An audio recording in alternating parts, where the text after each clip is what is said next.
begin with breaking news today. Israel's military has apologised for the deaths of 7 aid workers in Gaza, including Australian Zomi Frankcom.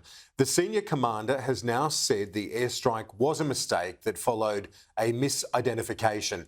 Trudy McIntosh joins me live at the desk. And Trudy, this confirms what many of us thought, that this was just mistaken identity in terms of this strike. Well, Israel's Prime Minister Benjamin Netanyahu overnight calling this unintentional, saying that these things happen in war. But in the last hour, we have heard an update from a senior Israeli military commander calling this strike that took place on a convoy of aid workers from the World Central Kitchen that included one Australian Zomi Frankcom.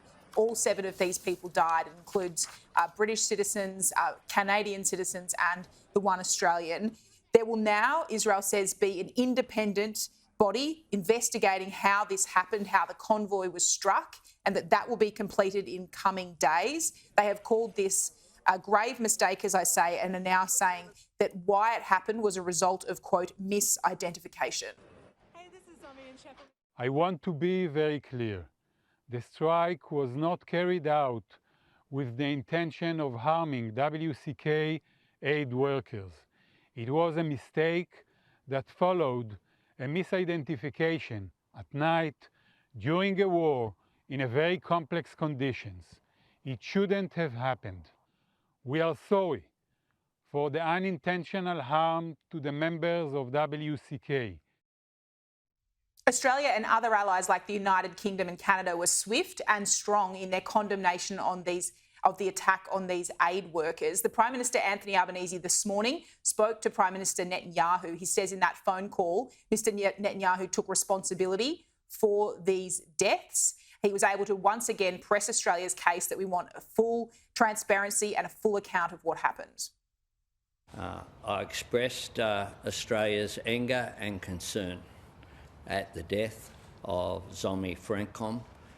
This is completely unacceptable. The Israeli government has accepted responsibility for this, and Prime Minister Netanyahu conveyed his condolences to the family of Zomi Frankcom and to Australia. Hamas continues to hold hostages, 40 people, and they should be released immediately so that a ceasefire can be entered into. And the attacks on the 7th of October should never be forgotten as acts of barbarity that shocked the world, and the consequences that we see where innocent people are losing their lives in the Middle East at the moment is as a direct result of Hamas's attacks on the 7th of October.